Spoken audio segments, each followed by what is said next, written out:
Hey everybody, Steve here at Desert Memorial Park in Cathedral City on a very warm day. It's still early, it's about 9 o'clock in the morning, but it's already 95 degrees. I probably should have waited for a warmer day to come over here, but I just couldn't wait any longer. I got together with my daughter Marcia about, I guess it's already been almost 2 weeks ago. She came over to look through a box full of old family photos that I'm planning to give her when I die. Actually, I'm going to give them to her before I die. I just need to scan them all first and label them. And, it occurred to me that I've had these photos for years. I've sort of been the keeper of the family photos.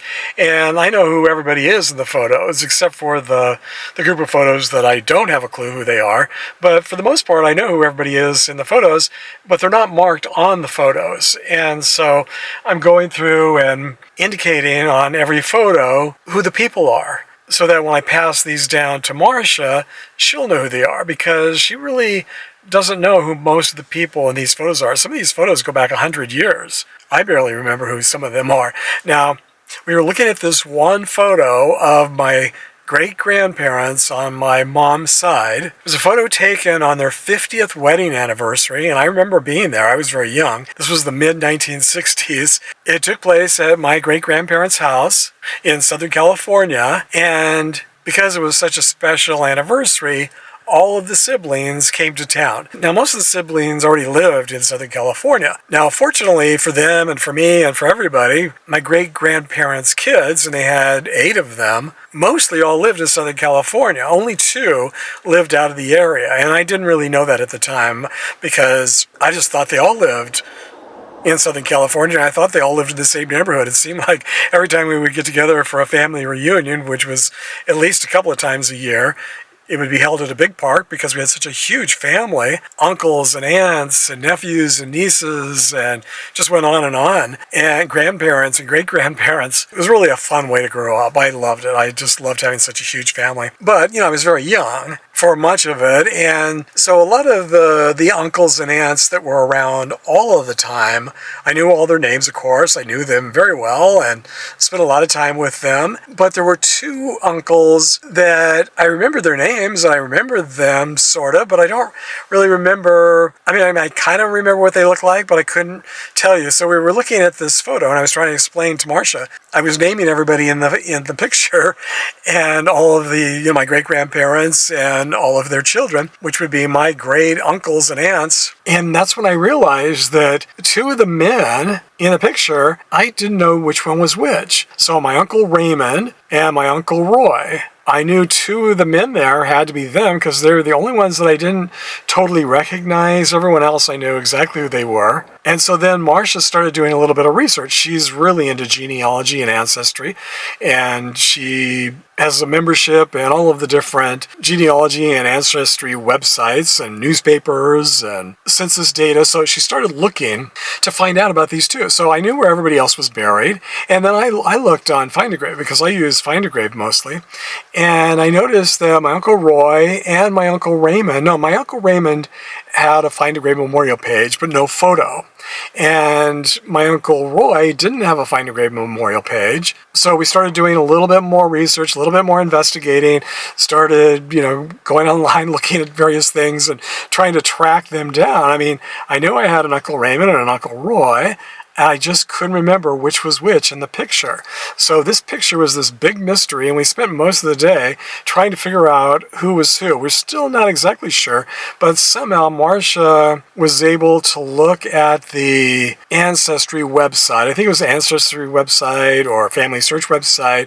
Not sure exactly where she found it, but she discovered that my Uncle Roy, the one who didn't have a Find a Grave memorial page, at least that we could find, by looking under his full name, and I didn't know where he lived. And so turns out Marcia discovered that in the last years of his life, he lived down here in Palm Springs. So I'm guessing that when my grandmother was dying from cancer and my Uncle Jim was living with her and taking care of her, I'm guessing that my Uncle Roy must have also moved down here. I don't know if he lived at the house and he was also taking care of my grandmother at the time.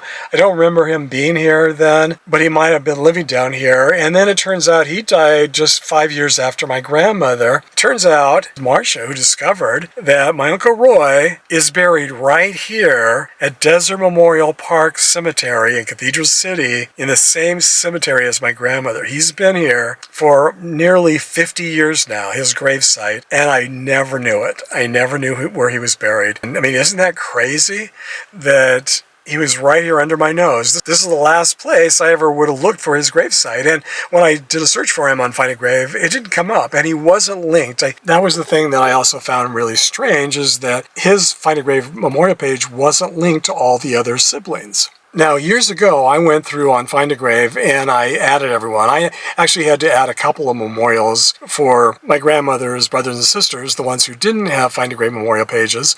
So I created a couple of their pages, and then I linked them all to their parents. And so they're all linked together now. And it showed that my grandmother had 6 siblings. And I was like, well, she had 7 siblings. There were 8 of them altogether. Plus my Aunt Anne, I always thought she was one of the sisters, but it turns out Marcia also discovered that she wasn't a sister. She was a niece of my great-grandmother, I think, who was adopted. So we're going to get into that search sometime soon and figure out what happened to her parents and how she ended up living with my grandmother and her siblings for most of her life. So I'm really curious about that, because I didn't know that story either. So it's really fun and really interesting to try to piece all these stories together and their lives. And even though I knew them as a kid, I never asked questions. I never really thought about where they all came from and how they all, ended up living in Southern California. So it's been a real interesting mystery to try to unravel how they all got here and where they came from. And I know where they were all born, but how they migrated from back in Kentucky and Tennessee and Oklahoma to California. And actually, I think Raymond was still in Oklahoma. I think that's why I don't remember him as much, and I don't remember his face as much, because even though I do remember Uncle Raymond, he was the oldest of the children, and he lived in Oklahoma his entire life, and so, or Kansas, I think it was Oklahoma and maybe Missouri. And so he would come out for family a couple times a year for family reunions, but that was the only time I saw him, where the other uncles and aunts I saw all the time. And same thing with Uncle Roy. I didn't see him as often because I think he lived up north. I think he lived in Washington or Oregon. And again, I want to find more information, because whoever created this Find a Grave memorial page for him didn't put any information about him at all. And it was created by someone who's created like 30 or 40,000 Find a Grave memorials. So it's just someone who is a volunteer who's very helpful and creates these pages, but they don't really have much information, maybe a photo of the gravesite if you're lucky. And so there was a photo of the gravesite, and it looked like this was created quite a long time ago, and the gravesite was already very, very illegible because of the gravesites here with all the sun and the hard water and the white calcium. It really makes it difficult to read some of these headstones. So I'm not sure I'm going to be able to even read his headstone, but it does show a headstone, and there is a GPS. I don't know if the GPS is correct, but if it is, it looks like his gravesite is right here inside the side gate, about in the middle of the cemetery, where my grandmother is up near the front of the cemetery. So even though it's hot today, it's 95 degrees, I got my big hat and I've got my cooling towel, and so to put on my head. So I'm going to go see if I can find his headstone. And if not, then I'm going to go into the office, and I'm sure they'll help me find it, assuming that he really is buried in this cemetery. Now, it's indicated that he's here, and there is a photograph of the headstones, so I'm pretty sure he is, but there's no directions. It doesn't say what section he's in, but if the GPS is correct, then I can find it that way. And I really want to know who created this page and who actually added a GPS, because usually the only people adding GPSs, in my experience, are usually family members or people like me who are out visiting famous graves. Well, he's not famous, and so I'm guessing maybe a family member added it, but why didn't they add any information? And so getting back to my original point, or what the point I was trying to make before I got off on a tangent like I usually do, I'm still not sure which of the men is him. So I haven't uploaded a photo of him yet, and I'm pretty sure we found another photo of a bunch of kids with one of them, and I would have thought he looked younger, and I would have thought he was Uncle Roy with the kids, but I think it's actually Uncle Raymond with the kids. So Marcia sent an email to one of the family members saying, you know, is this your father or your grandfather? Do you recognize this photo? Because we want to verify, is it Uncle Roy or Uncle Raymond, so we don't have the wrong photo with the wrong find a grave and ancestry family tree. So we definitely have photos of both of them. We're just not sure which is which. So we're in the process of trying to determine that. And once we do, then I'll add the photo. And I've been adding lots of other photos. Those photos that I'm scanning for Marcia, I'm also realizing that most of my family members don't seem to be into ancestry and genealogy, and they don't seem to know about Find a Grave because there are no photos, almost no photos on any of my family member grave sites or Find a Grave memorial pages. So I'm adding photos. Since I have photos of almost everyone, I'm scanning them in and slowly but surely adding them all. So anyway, let me go before I'm in the car and it's also hot. So let me go out and see if I can find his headstone. I'm not going to show the headstone just for security reasons here on YouTube. It's not always a good idea to give out a lot of personal information, but I will show you the general area and let you know if I'm able to find his gravesite and his headstone. Well, I found his gravesite. I've walked by it probably 100 times over the years and never knew that he was even here. It just amazes me that he's here in the same cemetery as my grandmother. How did I never know that over all of these years? Well, I guess better late than never. I'm glad I found his gravesite, and now I can visit his gravesite as well as my grandmother's gravesite, and it's really nice. I'm so happy to know that they're buried together here in the same cemetery. Now I really want to know the backstory that I never asked and never heard about when I was growing up. It's like, how did he end up here in this cemetery when he didn't live here in Southern California for most of his life? I don't believe. So I'm going to get to the bottom of it. I'll share it in a future video. This is a really neat headstone. I haven't seen this one before, in the shape of a guitar here. Wow, October 7th, 1953 to March 6th, 2009.